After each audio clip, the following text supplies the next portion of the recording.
చాలా జాగ్రత్తగా ఉండాలి మీరు అన్నప్పుడు వారు అడుగుతారు, మేము ఎలా గుర్తుపట్టాలి వాళ్ళని అంటే ప్రభువు చెప్పాడు, వారు క్రియలను బట్టి మీరు వారిని గుర్తుపట్టవచ్చు అని చెప్తూ ఉదాహరణ కూడా చెప్పారు. అంజూరపు చెట్టుకి ద్రాక్షకాయలు కాస్తాయండి? ద్రాక్ష చెట్లకు అంజూరపు కాయలు కాయవు. మంచి చెట్లకు కాని ఫలములు ఫలించవు, చెడ్డ చెట్లకు మంచి ఫలములు ఫలించవు అంటాడు. ఇలా చెప్తూ వివరణిస్తాడన్నమాట. దేవుని మూలముగా పుట్టిన వానిలో ఏముంటుందంటే దేవుని బీజం ఉంటుంది, దేవుని క్రియలు వానిలో ఉంటాయి. దీనిని బట్టి 10వ వచనం చదవండి. దీనిని బట్టి దేవుని పిల్లలు ఎవరో అపవాది పిల్లలు ఎవరో తేటపడుతుంది. ఎవరిలో అసూయ ఉంది, ఎవరిలో ద్వేషం ఉంది, ఎవరిలో కక్షలు ఉన్నాయి. జాగ్రత్తగా వినాలమ్మా, వాక్యం వినాలి. ఎవరిలో కక్షలు ఉన్నాయి, ఎవరిలో విభేదాలు ఉన్నాయి, ఎవరికి ఊరికే దేవునికి వ్యతిరేకమైన కార్యాలు చేస్తున్నారు. దీనిని బట్టి మీరు గుర్తుపట్టవచ్చట వాళ్ళు ఏంటనేది. ఆమేన్. దేవుని నమ్మిన ప్రతి ఒక్కడు దేవుని పెట్టే అంటారా? మాట్లాడండి. దేవుని నమ్మిన ప్రతి ఒక్కడు దేవుని పెట్టేనా? దేవుని పేరు చెప్పుకుంటూ తిరిగి ప్రతి ఒక్కడు దేవుని పెట్టలేనా? మరి ఎవరు దేవుని బిడ్డలు? ఆయన బీజం ఎవరిలో ఉంటుందో వాడే దేవుని బిడ్డ. ఆయన బీజం ఏంటి? తర్వాత చదవండి, 11వ చదవండి, 11వ వచనం. మనం ఒకరినొకడు ప్రేమింపవలనన్నది మొదటి నుండి మీరు వినిన వర్తమానమే కదా. చెప్పండి, యేసు బీజంలో ఏముంది? మొదటగా ఆత్మఫలంలో మొదట ఏంటి? ప్రేమ. ప్రేమ ఏం చేస్తుంది? సులువుగా లోబడుతుందా లోబడదా? ప్రేమ అమర్యాదగా, చెప్పండి, కొరింథీ పత్రిక ఒకసారి చూడండి ఎలా ఉంటుంది ప్రేమ. కొరింథీయులకు రాసిన పత్రిక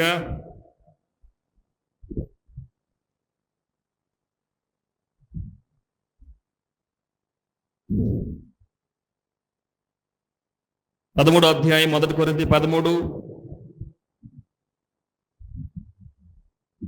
ప్రేమ దీర్ఘకాలము, 4వ వచనము. ప్రేమ దీర్ఘకాలము సహించును, దయ చూపించును, ప్రేమ మత్సరపడదు, ప్రేమ డమ్ముగా ప్రవర్తింపదు, అది ఉప్పొంగదు, అమర్యాదగా నడవదు, స్వప్రయోజనమును విచారించుకునదు, త్వరగా కోపపడదు, అపకారమును మనసులో ఉంచుకునదు, దుర్నీతి విషయమై సంతోషపడక సత్యమునందు సంతోషించును, అన్నిటికీ తాలును, అన్నిటిని నమ్మును, అన్నిటిని నిరీక్షించును, అన్నిటినీ ఓర్చును.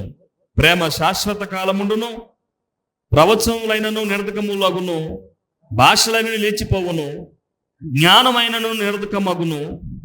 మనము కొంత మట్టుకు ఎరుగుదుము, కొంత మట్టుకు ప్రవచించుచున్నాము గాని పూర్ణమైనది వచ్చినప్పుడు పూర్ణము కానిది నిరర్ధకమగును. ఇట్లా ప్రేమ గురించి చాలా విషయాలు ఇక్కడ మనం చదువుతా ఉన్నాం. ప్రేమ దయ చూపిస్తుందట. ప్రేమ అపకారమును మనసులో ఉంచుకోదు. ఎవరన్నా వారిని ఫలానగా మాట్లాడినా అది మనసులో ఉంచుకున్నాక వాటిని సహిస్తుంది. ఇది దేవుని బీజం. అయితే కింద మళ్ళా కొరింథీకి వచ్చేసేయండి. 1 యోహానుకు రండి. 1 యోహాను 3:11 చదవండి. మనం ఒకరినొకడు ప్రేమింపవలనది మొదట నుండి మీరు వినిన వర్తమానమే కదా. అంటే మొదటి నుంచి వారు ఏం బోధిస్తున్నారు గట్టిగా అంటే ప్రేమ అనండి. ప్రేమ గురించి భయంకరంగా బోధించారు వాళ్ళు. అసలు యేసు ప్రభు వారికి నూరు పోసింది కూడా ఏంటి? ప్రేమ. ప్రేమతోనే ఆయన క్రీస్తు రాజ్యాన్ని కడుతూ ఆయన బీజంలోనే ప్రేమ అనేది ఉంది. సంఘంలో ఎవడైతే ప్రేమ లేకుండా ఉంటాడో వాడు దేవుని సంబంధి కాదు అని బైబిల్ తేల్చి చెప్పేసింది. ఆమేన్. ప్రేమ లేకుండా వాడు ఎన్ని చేసిందా మీరు కొరింథీ పత్రిక చదివారు. మనుషుల భాషలతోనూ దేవదూతుల భాషలతోనూ మాట్లాడినను నేను ప్రేమ లేని వాడనైతే వ్యర్థుడనే.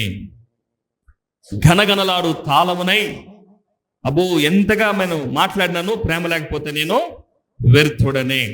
ఒకసారి నేను చదువుతున్న మాటలు వినండి. మనుషుల భాషలతోనూ దేవదూతుల భాషలతోనూ మాట్లాడినను ప్రేమ లేని వాడునైతే మ్రోగేడు కంచును గనగనలాడు తాళమునై ఉండును.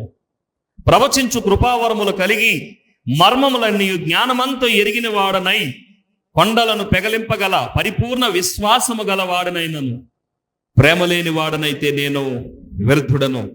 బీదల పోషణ కొరకు నా ఆస్తి అంతయు ఇచ్చినను, కాల్చబడుటకు నా శరీరము అప్పగించినను, ప్రేమ లేని వాడనైతే నాకు ప్రయోజనం ఏమీ లేదు.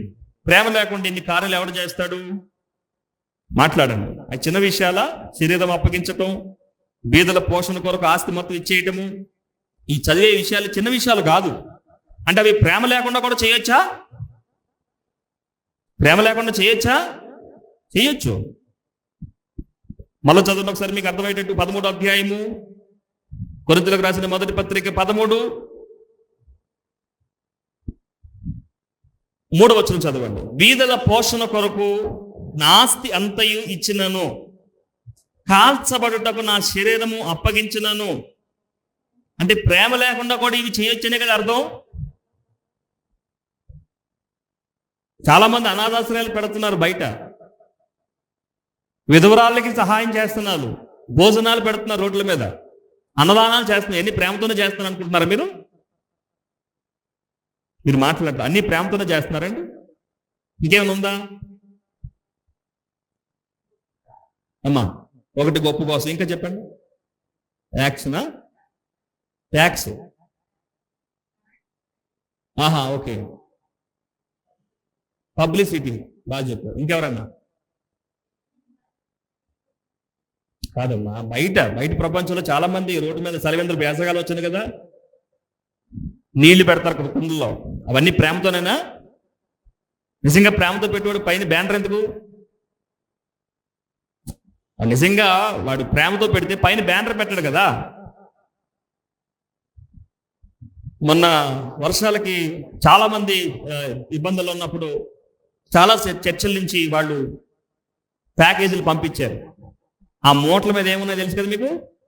స్టిక్కర్లు, వాళ్ళ మినిస్ట్రీ నేమ్, ఫలానా వాళ్ళ ఫోటోలు, అన్నిటి మీద వాళ్ళ ఫోటోలు, మినిస్ట్రీ నేమ్. అంటే అవన్నీ ప్రేమతోనే చేశారనుకుంటున్నారా?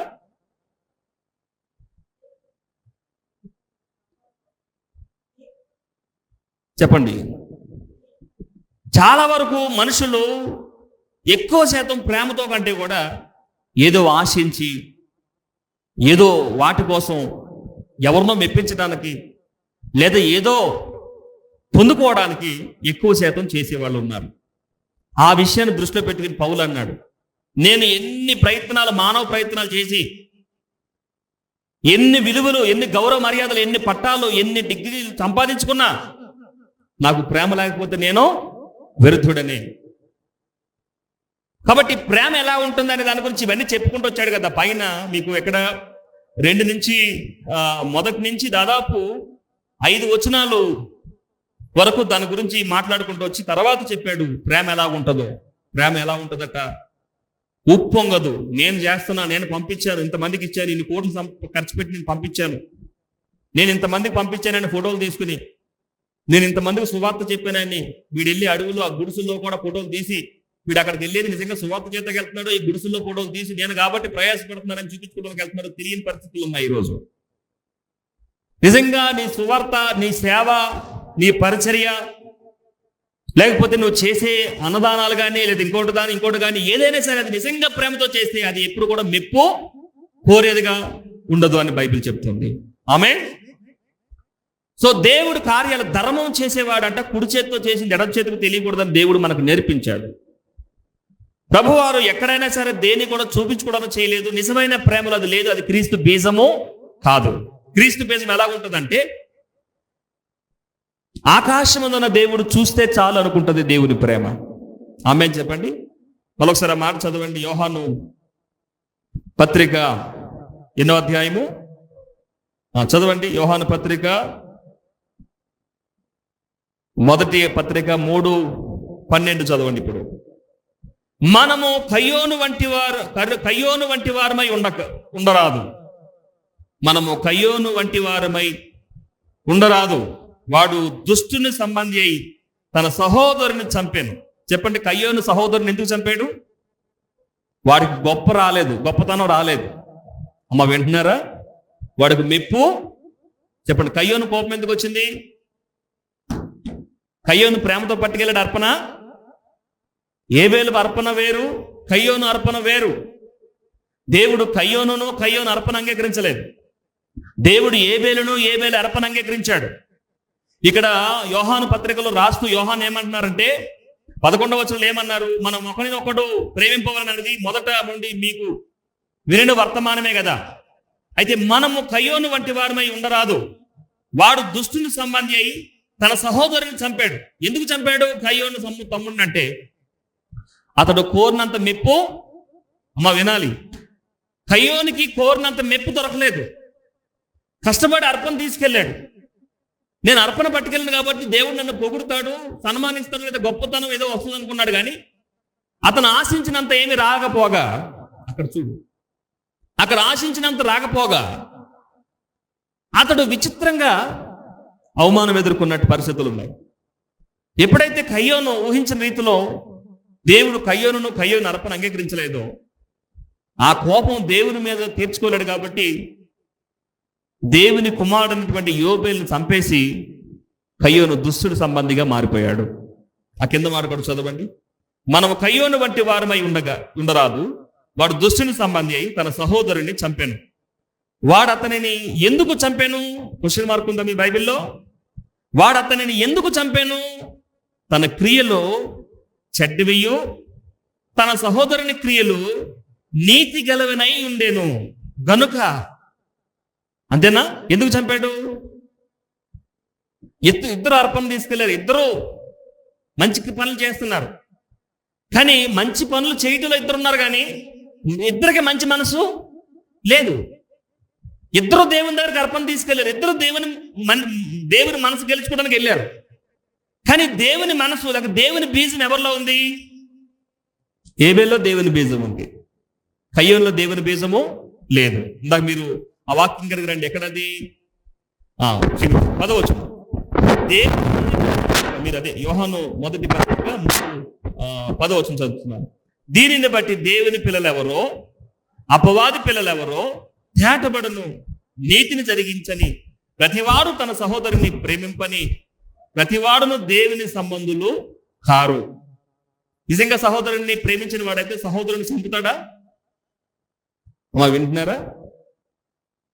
అతను అర్పణ అంగీకరించకపోవడానికి, ఏబేలుని చంపడానికి ఏమైనా అర్థం ఉందా? అంటే దేవుని బీజం కయ్యోనులో లేదు, కానీ చర్చికి వచ్చే మా ఉద్దేశం మాత్రం కయ్యోనికి ఉంది. మీరు చెప్పండి, ఇప్పుడు మందిరాలకు వచ్చేది అందరూ ఏబేలేనా, కయ్యోనులు కూడా ఉంటారా?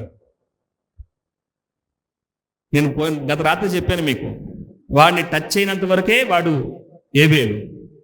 ఒక్కసారి టచ్ చేయి చూడు, వాడిలో కయ్యోను ఉంటాడు. అతను అంటాడు, తడివి చూస్తే యాషాబు, గొంతు స్వరం చూస్తే యాకోబు, తడువు చూస్తే వాళ్ళమ్మ గొర్రెకు చతికించి పంపించింది కదా. తడుగుతున్నాడు అంట, వాడికి ఏమి వెంట్రుకలు ఉండవు, వీడికి వెంట్రుకలు ఉన్నాయి. తడువు చూస్తేనేమో యాషాబు లేగానే గర్రిగర్రిగా వెంట్రుకలు ఉన్నాయి. మాట చూస్తేనేమో ఎంత యాక్షన్ చేసి ఎంత మిమిక్రీ చేసినా అలా దింపలేడు కదా. నానా అన్నాడు, మొత్తం గుర్తుపెట్టాడు, ఆ గొంతు గుర్తుపెట్టాడు. చిన్నప్పటి నుంచి పెంచినోడు గొంతు గుర్తుపట్టలేడా ఎంత యాక్షన్ చేస్తే మాత్రం. అలాగే ఇద్దరు మందిరానికి వెళ్ళారు, ఇద్దరు అర్పణ పట్టుకెళ్ళారు. కానీ ఒకడు దుష్టుని సంబంధిగా ఉన్నాడు, మరొకడు దేవుని సంబంధిగా ఉన్నాడు. అంటే ఒకరిలో దేవుని బీజం ఉంది, మరొకరిలో అపవాది బీజం ఉంది. ఇందాక మీరు చదివిన మొదటి వచనం, దేవుని మూలముగా పుట్టిన ప్రతి వానిలో ఆయన బీజము నిలుచును గనుక వాడు పాపం చేయడు. అన్న చంపుతుంటే కూడా తిరిగి కొట్టాడా ఏబేలు? వాడు పాపం చేయడు. నష్టపోతాడేమో కానీ దేవుణ్ణి పోగొట్టుకోడు. సింహాసనం కోల్పోతాడేమో కానీ దేవుణ్ణి కోల్పోడు. యోసేపు ఏం కోల్పోయాడమ్మా? సింహాసనాన్ని కోల్పోయినట్టే కదా. ఏమన్నాడు ఆమెతో ఆయన? ఒక్క రాజు తన భార్య విషయంలో తప్ప అన్నిటిలో యోసేపుకి అధికారము. అయ్యా వినాలి, అన్ని విషయాలలో యోసేపుకి అధికారం ఉంది అక్కడ.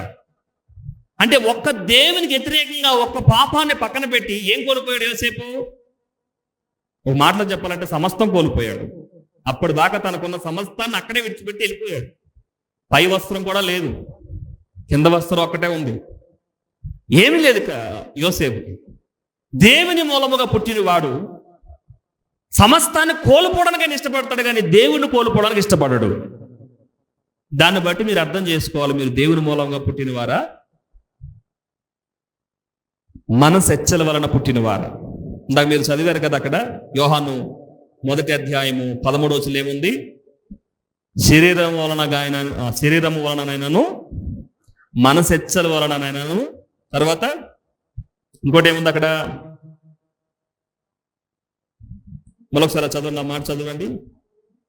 వారు దేవుని వలన పుట్టిన వారే గాని ఒకటి రక్తం వలననైనను, శరీరెచ్చల వలననైనను, మనసెచ్చల వలననైనను పుట్టిన వారు కారు. 3 రకాలుగా ఉంది. అలా పుట్టలేదు కాబట్టి ఏబేలు మరణం అయిపోతున్న తన అన్న గురించి ప్రభు ఈ దుర్మార్గుని చంపే ప్రభు అని ప్రార్థన చేయలేదు. చనిపోతూ కూడా ఏబేలు రక్తం కూడా కయ్యోను గురించి మొరపెట్టిందంటండి. అర్థమవుతుందా మీకు? అతడు చనిపోతూ కూడా ఏబేలు రక్తం మొరపెడితే దేవుడు పరలోకం నుంచి కయ్యోను దగ్గరకు వచ్చి, నీ తమ్ముడైన ఏబేలు ఎక్కడ? చెప్పండి, కయ్యోను దగ్గరకు ఏబేలు ఎందుకు వచ్చాడు?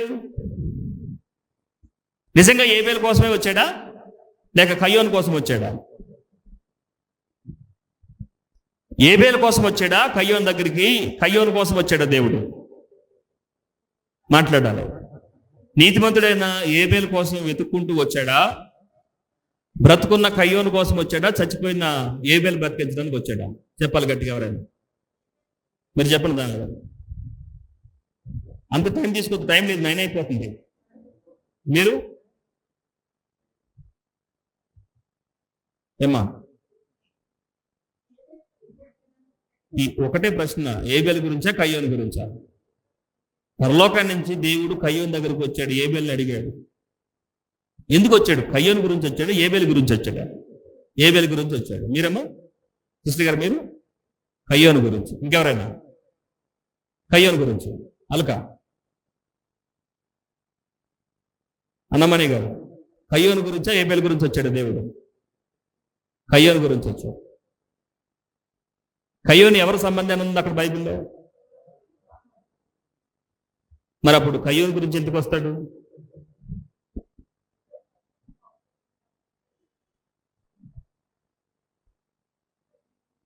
నిజానికి దేవుడు వచ్చింది కయ్యోను కోసమే. ఎందుకు కయ్యోను కోసం వచ్చాడంటే ప్రశ్న, ఏబేలు రక్తము నేలలో నుండి దేవునికి మొరపెట్టిందంట. ఏమని? అయ్యా, ఈ దుర్మార్గుడు నన్ను చంపేశాడు, నువ్వు వచ్చి నన్ను బ్రతికించమని మొరపెట్టి ఉంటుందా? అలా మొరపెడితే అది దేవుని బీజం కాదు. అర్థమవుతుందా? ఎందుకంటే ఆయన కన్ను మూసిన మరుక్షణమే దేవుని కలుసుకుని ఉంటాడు. ఎందుకంటే అది దేవుని బీజం. ఈ దుర్మార్గుడు ఇలాగే దుర్మార్గంలో ఉంటే వీడు నరకానికి వెళ్ళిపోతాడు. కాబట్టి నా అన్న గురించి ప్రార్థన చేయాలనుకుని అతడు దేవుని దగ్గర ప్రార్థించినప్పుడు దేవుడు వచ్చాడు అతను మార్చడానికి. దేవుడే వచ్చి అతన్ని మార్చడానికి ప్రయత్నం చేసిన అతడు మార్పు చెందాడే? చెందలేదు. ఏం మాట కానీ రక్తం వలననైనను, శరీరెచ్చల వలననైనను, మనసెచ్చల వలననైనను పుట్టినవారు కాదు. దేవుని వాక్య ప్రకారం ఈ వచనంలో ఉన్నటువంటి కొన్ని ఆత్మీయ పాఠాలు ఈరోజు మనము ధ్యానం చేసుకుందాం. దయచేసి మీ పరిశుద్ధ గ్రంథాలు తెరవండి. మీరు వాటిని భద్రపరచుకోవడానికి మీరు రాసుకునే ప్రయత్నం చేయండి. దేవుని సన్నిధిలో దేవుని మూలముగా లేక ఆత్మ మూలముగా రాసుకోండి. దేవుని మూలముగా మొదటిది, రెండోది ఆత్మ మూలముగా, మూడోది వాక్య మూలముగా. 3 భావాలు మనకి ఆ వచనంలో కనబడతాయి. పుట్టుట. ఈరోజు వాక్యాంశం ఏంటంటే దేవుని మూలముగా. ఎవరు సంఘములో దేవుని కొరకు నిలబడతారు, పనిచేస్తారు? ఎవరు దేవుని గురించి ఆసక్తి కలిగి ఉంటారు? యాకోబు పత్రికలో ఒక మాట ఏమంటారంటే, మీ భోగెచ్చల నిమిత్తమే కదా అంటాడు. మరొక చోట ఏమంటాడంటే భోగపేక్ష అనండి, భోగపేక్ష అంటాడు. భోగాపేక్ష అంటే వాళ్ళ ఆశలు కోరికలు నెరవేర్చుకోవాలని ఆసక్తి అంటున్నాను. ఇక్కడ దేవుని సన్నిధిలో ఎవరు దేవుని కొరకు ఎదురు చూస్తారు, ఎవరు దేవుని కొరకు పనిచేస్తారు, ఎవరు దేవుని కొరకు నిలబడతారు? చచ్చిన చేపట్టండి నీళ్లు ప్రవాహంలో కొట్టుకుపోతా ఉంటాయి. బతికిన చేప ఏం చేస్తుందట? నీటి ప్రవాహానికి ఎదురు ఇస్తుందట. అలాగే తిరిగి జన్మించిన వాడు లోకానికి వెదిరెళ్తాడట. తిరిగి జన్మించిన వాడు లోకంలో పడి కొట్టుకుపోతాడు. అయితే ఒక మాట మీకు జ్ఞాపకం చేస్తాడు. యోహాను రాసినటువంటి యోహాను సువార్త 3వ అధ్యాయము 3 నుంచి 8 వచనాలు, 3 నుంచి 8 వరకు మనం చదువుకుందాం. అందుకు యేసు అతనితో ఒకడు కొత్తగా జన్మిస్తేనే గాని అతడు దేవుని రాజ్యము చూడలేడని నీతో నిశ్చయముగా చెప్పుచున్నాను నేను. అందుకు నికోదేము, ముసలివాడైన మనుషుడు ఎలాగూ జన్మింపగలడు? రెండవ మారు తల్లి గర్భమందు ప్రవేశించి జన్మింపగలడా అని ఆయన అడగగా యేసు ఇట్లనెను, ఒకడు నీటి మూలముగాను ఆత్మ మూలముగాను జన్మిస్తేనే గాని దేవుని రాజ్యములో ప్రవేశింపడని నీతో నిశ్చయముగా చెప్పుచున్నాను. శరీరం మూలముగా జన్మించినది శరీరమును, ఆత్మ మూలముగా జన్మించినది ఆత్మనై ఉన్నది. మీరు కొత్తగా జన్మింపవలనని నేను మీతో చెప్పినందుకు ఆశ్చర్యపడొద్దు. గాలి తనకిష్టమైన చోటును విసురును, నీవు దాని శబ్దం విందువే గాని అది ఎక్కడి నుండి వచ్చునో ఎక్కడికి పోవునో నీకు తెలియదు. అందుమూలముగా ఆత్మ మూలముగా జన్మించిన ప్రతి వాడును అలాగే ఉన్నాడని యేసు ప్రభువారు ఇక్కడ ఆత్మ మూలముగా జన్మించిన వాడు ఎలా ఉంటాడంటే, గాలి వీచినప్పుడు ఆ గాలి ఇట్లా వస్తుంది, తూర్పు నుంచి వస్తుంది, ఉత్తరం నుంచి వస్తున్నట్టుగా మనం ఆ గాలిని అనుభవపూర్వకంగా తెలుసుకుంటాం. ఈ గాలి మనం పీల్చుకుంటాం, గాలి అనుభవిస్తాం, అది ఎట్టి నుంచి వస్తుందో మనకు తెలియదు. అలాగే ఆత్మ మూలముగా మనం ఎలా జన్మిస్తామో కూడా మనకి తెలియదు. అదొక అనుభూతి. అది అనుభూతి పొందినవాడు తిరిగి జన్మించిన వాడి క్రియారూపంగా మనం గుర్తించవచ్చు, వీడు ఆత్మలో జన్మించిన వాడని. ఆమేన్. దాని గురించి ప్రభువు మాట్లాడారు. ఇందాక మీరు చదివిన యోహాను 1:13 ఏమన్నాడంటే, వారు దేవుని వలన పుట్టిన వారే. దేవుని వలన పుట్టిన వాడు ఎలా ఉంటాడంటే, మొదటగా ఆత్మ మూలముగా వాడు పుడతాడు, 2 దేవుని మూలముగా, 3 వాక్య మూలముగా. ఈ 3 రకాలుగా మనకి 3 ప్లేసుల్లో ఆ మాటలు రాయబడ్డాయి. మీకు ఒక మాట నేను జ్ఞాపకం చేస్తాను. యోహాను సువార్తలో యోహాను సువార్త 5వ అధ్యాయము 21 నుండి 24 వరకు ఏముందంటే, తండ్రి మృతులను ఎలాగూ లేపి బ్రతికించెనో అలాగే కుమారుడును తనకిష్టం వచ్చిన వారిని బ్రతికించును. ఇక్కడేముంది? తండ్రి మృతులను ఎలాగూ లేపి బ్రతికించెనో. తండ్రి మృతులను ఎలాగూ లేపి మాట్లాడండి బ్రతికించాడో. ఎవరు లేపి బ్రతికించాడు? ఆయన ఎలీషా కాలంలో ఒక చిన్నవాడిని బ్రతికించాడు కదా. ఎలీషా వెళ్ళి ప్రార్థన చేసినప్పుడు ఆ చిన్న పిల్లోడు బ్రతికాడు. ఆ తర్వాత లాజరు గురించి మనం చూస్తాం. విధవరాలు ఒక కుమారుడు, బ్యాటరీ అయిపోయింది, ఇంకో వేరేది. ఒకగానొక కుమారుడు చనిపోయి పాడి మీద మోసుకెళ్తుంటే ఆ కుమారుని యేసు ప్రభు వారు బ్రతికించడం.